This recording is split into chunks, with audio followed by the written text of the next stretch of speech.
There goes your fence.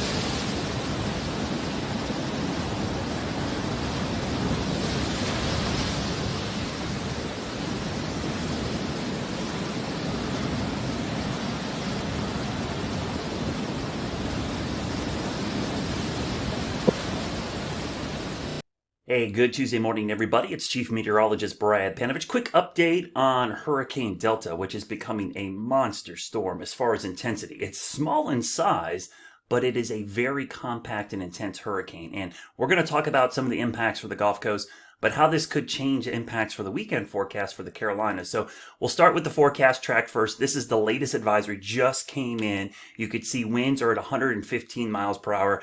It's been rapidly intensified, which means it's dropped 24 millibars in less than 24 hours. It's actually been more than that. It's actually increased about 50 to 60 miles per hour in the last day and a half. So it's just been incredible, the rapid intensification. And nothing really is going to stop it until it gets to the Yucatan Peninsula. So it could go to Cat 4, Cat 5 categories. Maybe in the next 12 to 24 hours. Certainly going to be Cat 4. So forecast is 140 mile per hour winds.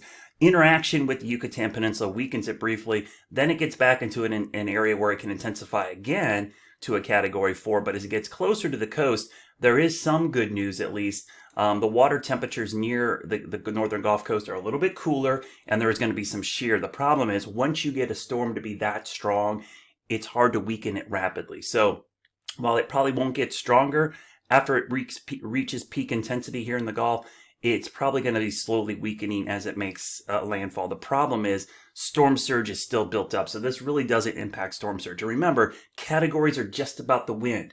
Has nothing to do with storm surge and rainfall, so please take that into account when you're looking at these. So let's look at the visible image. You can see it is a small compact storm. So when I say it's a monster, I say it's a monster for intensity. It's a very small storm. It's basically right there and a very pinhole eye. So while it's very intense, the winds don't extend very far from the center right now. That's the visible image. Here's the infrared, and you can see a small little eye trying to form there. And it's been indicated from the hurricane hunters and on radar out of the Cayman Islands.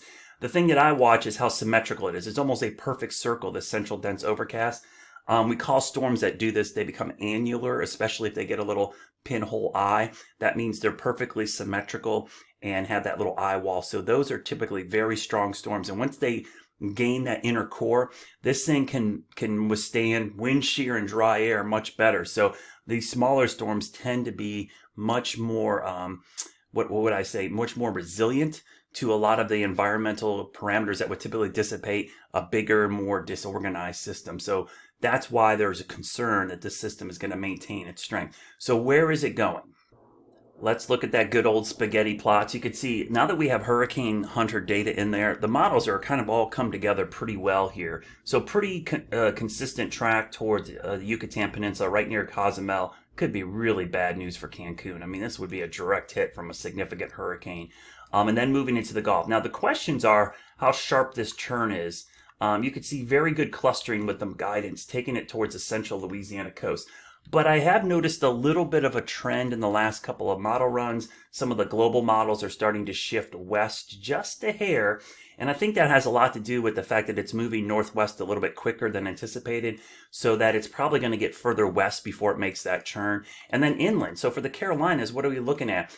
One thing I notice is this western track takes fewer tracks over the Carolinas. So this means the storm's going to pass to our west more.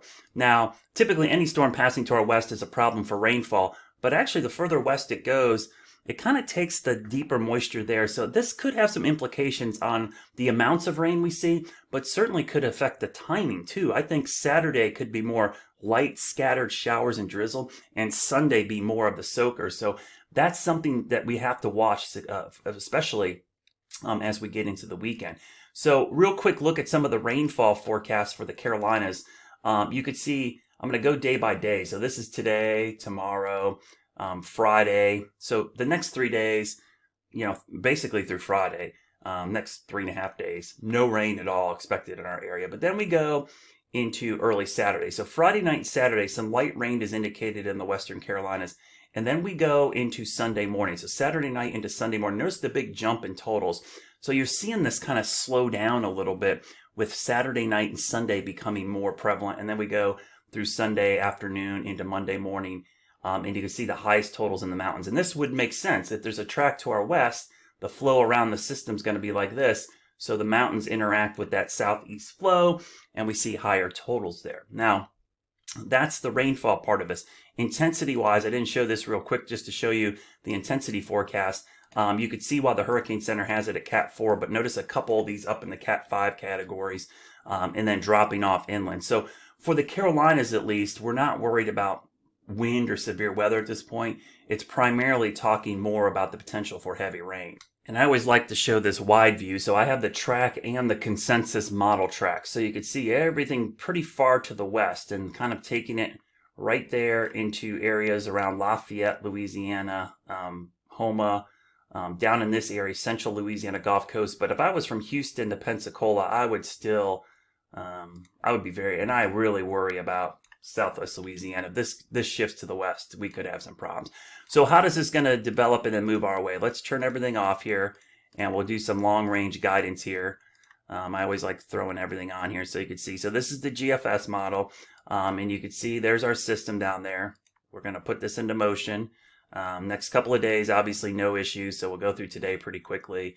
We'll go into Thursday.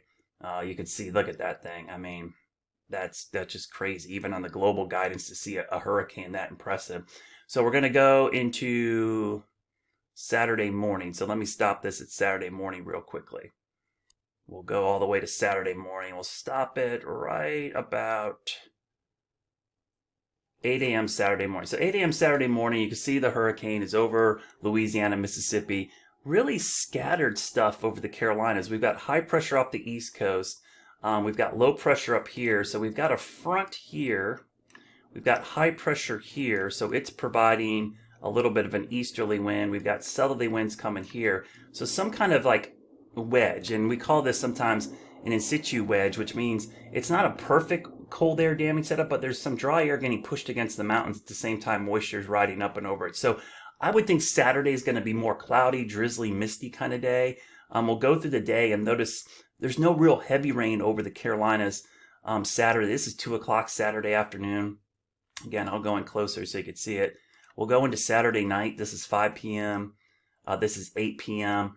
So you're just seeing light rain. So Saturday, why it doesn't look to be a great day. It's not going to be like a washout or just downpours all day. It's more drizzly, misty, cloudy, low clouds kind of day. We go into Sunday morning. This is where things start to ramp. This is 2 a.m. Sunday morning. Notice we start to see some heavy rain. The system is still way back here in Mississippi. And then we go into Sunday morning at 8 a.m. Heavier rain. This is more steady rain. So this is where things start ramping up. The main system is still here, but we've got the influence of southerly winds and southeasterly winds thanks to high pressure off the coast. So the combination of the two systems help funnel moisture in here. So we go through the day on Sunday. Sunday's looking like the day that it's going to be, if I were to classify it as a washout, pretty much rains all day long. And then going into Monday morning, things start to break up. And by Monday, we'll probably have some lingering showers and clouds. But the main system looks like it tracks to our north. And then we start to see drier air. And again, this is the next cold front coming in. So let's go back real quickly and we'll show you how this unfolds. You know, Saturday's not that bad. It's not going to be a great day, but it's not going to be a total washout. The lesser of the 2 days, I guess, is going to be Sunday as far as the quality of weather, and Saturday looks scattered. So we'll keep an eye on it again. A couple inches, the mountains and foothills certainly have a better chance of seeing heavier rain, but keep an eye on this track. If it keeps shifting west, this really could make Saturday better, and Sunday could become the worst day of this, maybe even lingering into Monday. Of course, I'll have updates throughout the afternoon. If you have friends or family on the Gulf Coast, please tell them be ready, especially in Louisiana. This could be a significant hurricane here in the month of October.